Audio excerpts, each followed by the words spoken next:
Hello everyone. The moment the prison door opened, Hyen did not expect to have to face her ex-lover's mother, a powerful and mysterious police officer. The young girl trembled before the cold questions. Her eyes seemed to see through everything. But the most shocking thing came at the end, a truth that shocked everyone who witnessed it. On the deserted cornfield, amidst the peaceful scenery of the hills, nhat quietly walked beside his mother. Under the pale yellow afternoon sunlight, each hoe stroke, each footstep echoed like a familiar refrain of the countryside. But behind that tranquility was a pain that neither of them could forget. Mother suddenly stopped, her voice choked with regret. If that day your mother-in-law hadn't had the heart to change the medicine, perhaps you could talk normally now, nhat. The words made the space seem to stop. Nhat froze, her eyes filled with tears as she looked into the distance. For so many years, she had lived in silence, carrying a pain that could not be expressed in words, not only because of the loss of her voice, but because of the cruel truth that had been hidden for so long. Throughout that afternoon, amid the young cornfields and the golden sunlight shining down on the hillside, mother and daughter talked and didn't talk a lot. The gentle confidences, the seemingly trivial stories carried with them so many pent-up emotions from many years ago. It was not just a normal corn planting trip. It was a moment when old wounds were healed. The silence in the heart was filled with love, simple, sincere, but extremely profound. After a while of working hard under the afternoon sun, the corn was finally planted. Mother and son looked at each other, smiled slightly, said nothing, but in their eyes there was sympathy and peace. Then both stood up, cleaned up the hoes, shovels, and bags of seeds. On the path leading down to the village, the shadows of the two people stretched out in the sunset. Like every other day, today Hyen appeared at a familiar place, Heng's small house. But this time, when she entered, she only saw Heng's son at home. There was no trace of Hyen, just the sound of light footsteps and the boy's hesitant gaze at Hyen. The atmosphere in the house was still peaceful but carried an indescribable emptiness. Hyen stood still for a moment, her heart suddenly filled with many thoughts. She gently called, "Where is my mother?" but only received a distant look from the boy. The familiar house suddenly became strange, as if it contained an unrevealed secret. Hyen smiled gently but with hidden intentions. She whispered softly and sweetly, "You know, if your father comes to live with me, everything will be much better. I will take good care of you, and not let you lack anything. As for that sinnhat, she is not a good person, my child. She is not always right. But I am different. I will bring happiness to your father and you too."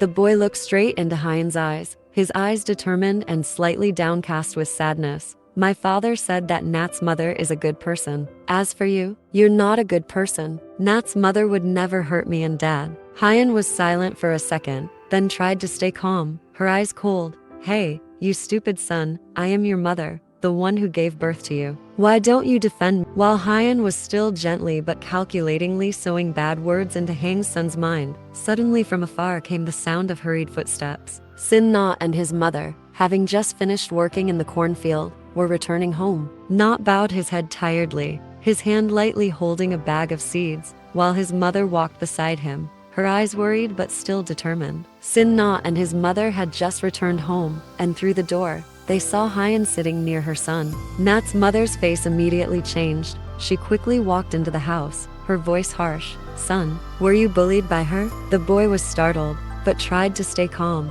"I'm fine, Grandma. I don't believe what she said."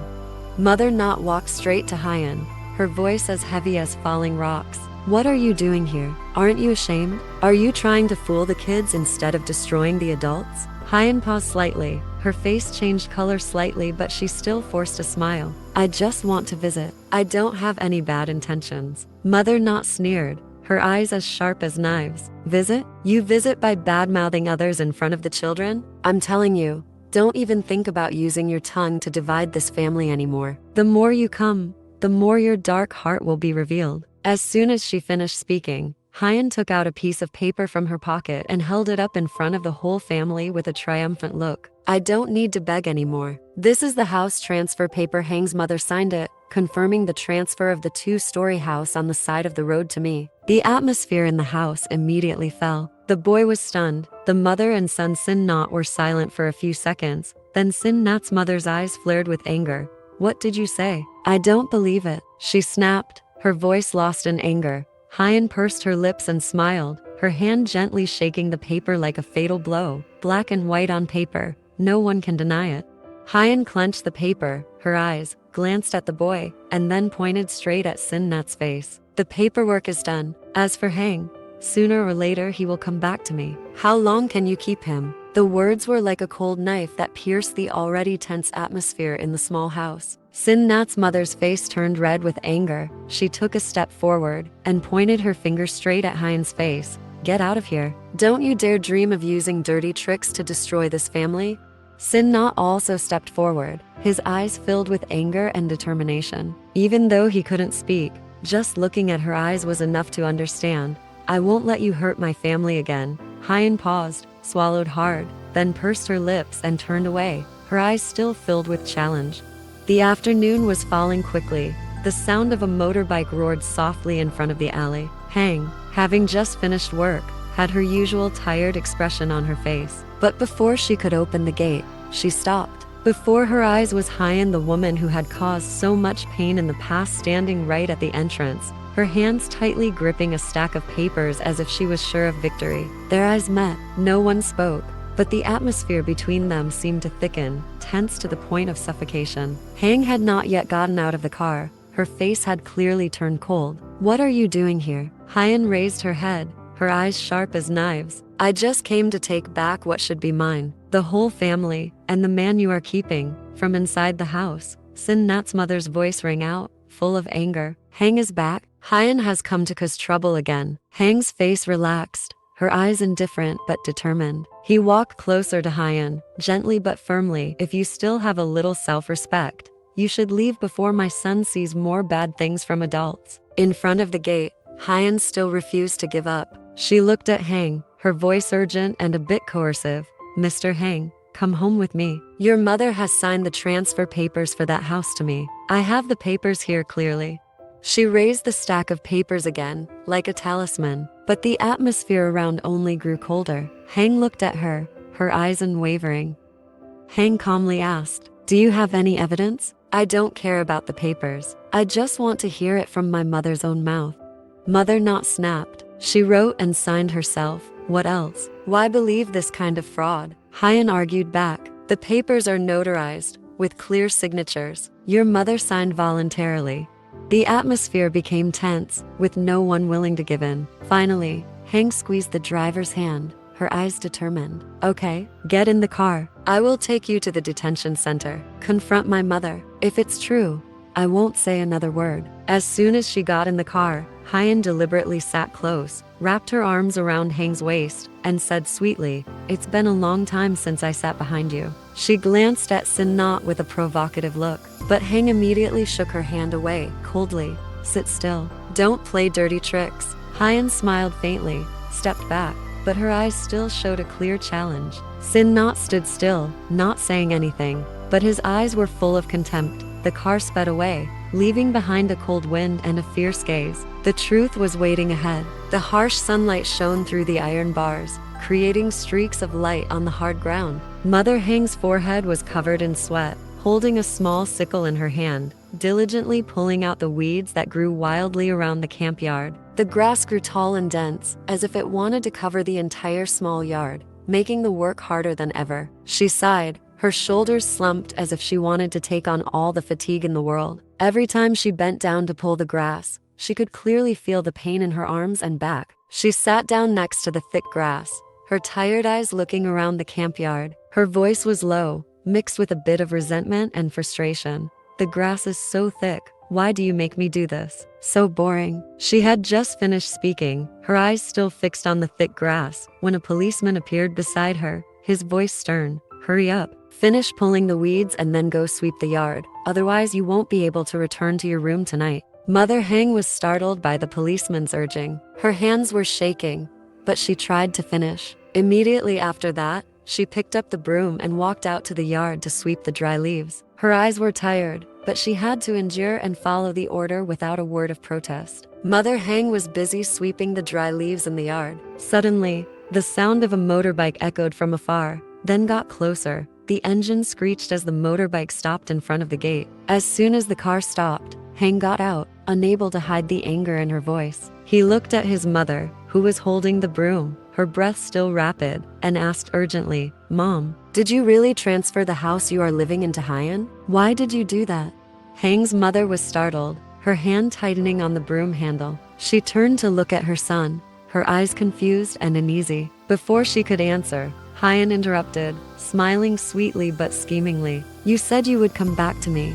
Your mother signed the papers. Could you make this up?" Heng frowned and turned to her mother, her voice low. "Is that true, Mom?" Heng's mother hesitated for a moment, then nodded slightly, her voice small and tired. "I thought you agreed." The girl said that. "I don't know if it was true or not." Heng's mother looked at her son in confusion, her voice weak, but still trying to justify. "But sooner or later you will marry Hyen. I thought you too still had feelings." Heng turned around, her eyes angry, her voice louder than usual. "Never. I will never marry her." He pointed at Hyen, his voice gritting each word. "She is demanding to sell the house you are living in. Do you know? She doesn't love anyone but herself." Heng's mother was stunned, as if a bucket of cold water had been poured on her. Hyen stood there, her face pale, but still trying to keep her composure, her eyes darting around as if searching for a rebuttal. Seeing that she could no longer deny it, Hyen still tried to keep her face calm, shrugged her shoulders and smiled faintly. "Oh, my God, I was just joking. I only kept the papers for fun. I didn't really sell them. Why make such a big deal out of it?"